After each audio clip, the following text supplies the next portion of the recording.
Now, once again, let's run a static motor starting analysis, but this time let's add more events to our first event. Again, go to the Edit Study Case, Event tab, and underneath the E1, let's add another event, which is called E2 at the 3rd second. And we're gonna have motor 1 still running, and motor 2 comes online at the 3rd second. And let's create the 3rd event, which is E3 at the 5th second. And in this event, we're gonna have all the loads on the line, including the 3rd one, which will start. And click on OK. So now we have 3 events throughout the simulation time of 12 seconds. Now let's again click on Static Motor Starting.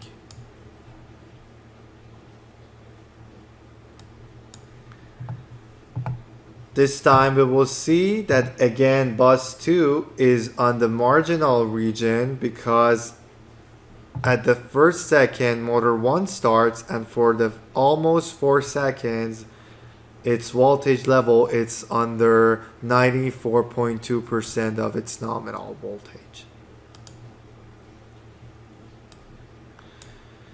But before creating another plot to see these 3 events in our simulation time, I want to show you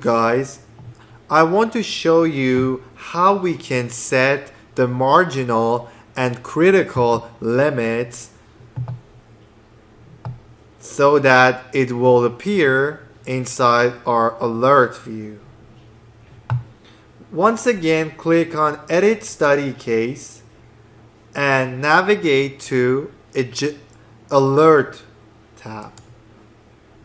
As you can see, we have the whole list of starting motor voltage, generator, and buses. As you can see, we have all different levels. We have different thresholds and limits in which a bus or generator or the motor would be running under their marginal or critical regions. We can change this differently, or we can leave it.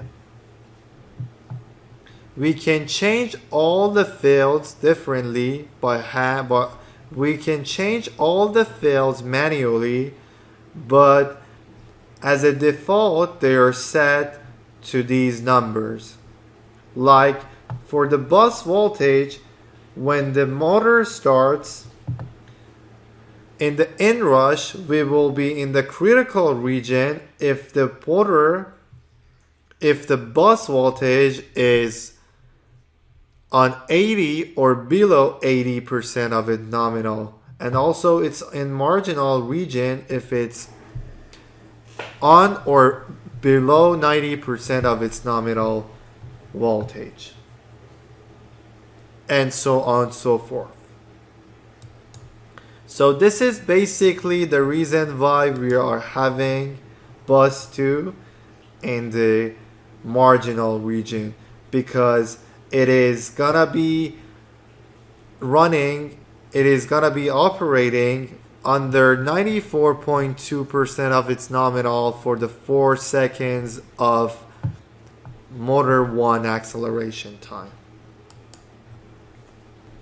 Before creating the plot, let's change the acceleration time for motor 1 to 3 seconds this time. Motor 2, let's set it to 2 seconds, and motor 3, 1 second. And let's run the simulation again.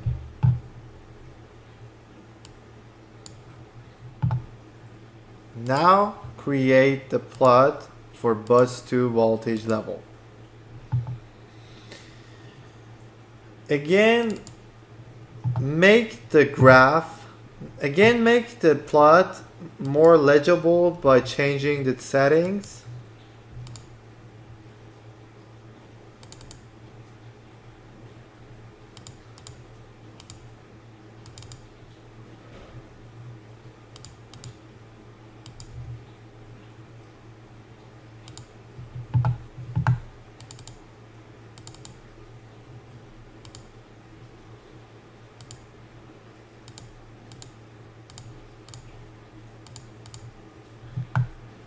Now let's again create another plot for the bus 2 voltage.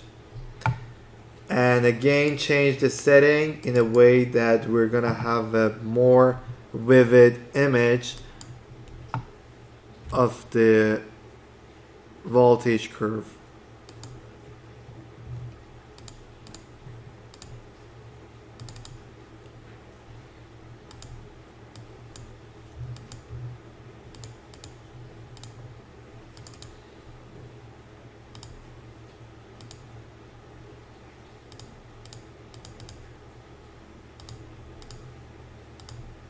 Okay, now as you can see, up until the first second which the first motor starts, we are running around 100% of the nominal voltage for the bus 2.